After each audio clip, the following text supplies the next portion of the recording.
সেই নেতা জননেতা ইঞ্জিনিয়ার ইশরাক হোসেন আমাদের মাঝে উপস্থিত হয়েছেন। আমরা করতালির মাধ্যমে তাকে স্বাগত জানাবো। বাংলাদেশ রাষ্ট্রকে মেরামত করার প্রয়োজনীয়তা কেন দেখা দিয়েছে?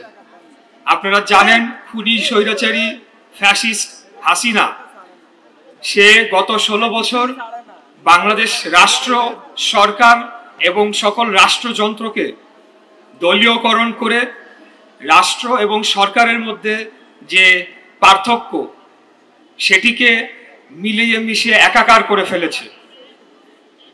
একটি রাষ্ট্র হচ্ছে একটি ভূখণ্ড এবং সেখানে একটি জনগোষ্ঠী থাকে, সেটি স্থায়ী।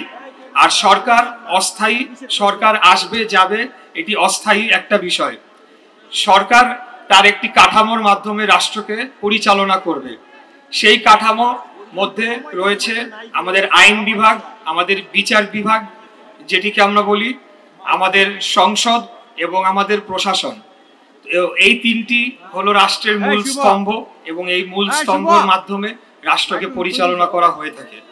এই ব্যাপারে বিস্তারিত আমাদের 31 দফার যে দফাগুলো রয়েছে সেগুলো যখন আমাদের আপনাদের সামনে উপস্থাপন করা হবে আপনারা আরো বিস্তারিতভাবে জানতে পারবেন। তবে আমি এটা এতটুকু বলবো যে আজকে বর্তমান অন্তর্বর্তীকালীন সরকার সহ বিভিন্ন সুশীল সমাজ বুদ্ধিজীবীরা তারা সংস্কার করে তারা নির্বাচনকে কিছুটা বিলম্বিত করার একটা চেষ্টা করছে বলে মনে হচ্ছে।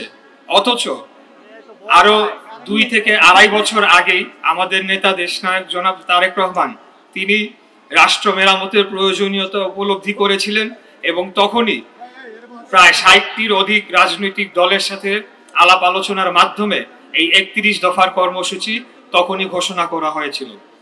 আজকে আপনারা লক্ষ্য করবেন যে বর্তমান সরকার তারা যে কয়েকটি সংস্কার কমিশন গঠন করেছে তা হুবহু আমাদের এই 31 দফার থেকে নিয়ে এবং এমনকি নামটা পর্যন্ত তারা পরিবর্তন করতে পারে নাই। সেখান থেকেই তারা নামগুলা নিয়ে এবং সেই কনসেপ্টগুলা নিয়ে এখন রাষ্ট্র মেরামতের তারা কথা বলছে। তো আমি বলতে চাই, বাংলাদেশ জাতীয়তাবাদী দল অত্যন্ত দূরদর্শী এবং রাষ্ট্র পরিচালনায় অভিজ্ঞ একটি রাজনৈতিক দল, যারা অতীতে বিভিন্ন সময়ে এই বাংলাদেশ রাষ্ট্রকে সংস্কার করেছে। আপনারা যদি রাষ্ট্র সংস্কারের কথা বলতেই চান তাহলে বাকশাল প্রথাকে বিলুপ্ত করে বাংলাদেশে বহুদলীয় গণতন্ত্র করেছিলেন আমাদের শহীদ রাষ্ট্রপতি জিয়াউর রহমান। সেটা ছিল একটা বড় সংস্কার এই বাংলাদেশের ইতিহাসে। তত্ত্বাবধায়ক সরকার ব্যবস্থা প্রবর্তন করে বাংলাদেশে একটা উল্লেখযোগ্য সংস্কার এনেছিলেন আমাদের নেত্রী দেশনেত্রী বেগম খালেদা জিয়া। আজকে তাদেরই পথ অনুসরণ করে আমাদের নেতা দেশনায়ক জনাব তারেক রহমান 31 দফার রাষ্ট্র সংস্কারের এবং রাষ্ট্র মেরামতের কর্মসূচি দিয়েছেন, যার মাধ্যমে বাংলাদেশের সকল শ্রেণী পেশার মানুষের ভবিষ্যৎ এবং ভাগ্য উন্নয়নের একটি রূপরেখা দেওয়া হয়েছে। তো যাই হোক নেতৃবৃন্দ, আমি আর বক্তব্য দীর্ঘায়িত করব না।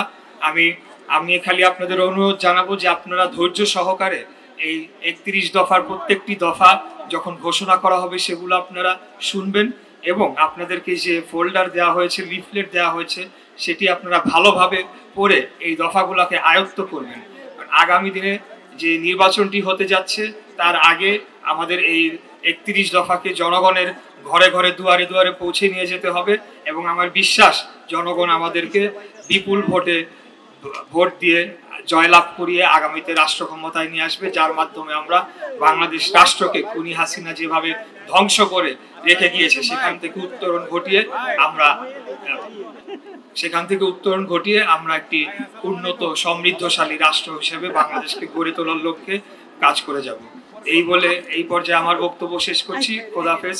বাংলাদেশ জিন্দাবাদ, বাংলাদেশ জাতীয়তাবাদী দল জিন্দাবাদ, শহীদ রাষ্ট্রপতি জিয়াউর রহমান অমর হোক, দেশনেত্রী বেগম খালেদা জিয়া জিন্দাবাদ, আমাদের নেতা প্রাণপ্রিয় নেতা দেশনায়ক জনাব তারেক রহমান জিন্দাবাদ। আসসালামু আলাইকুম।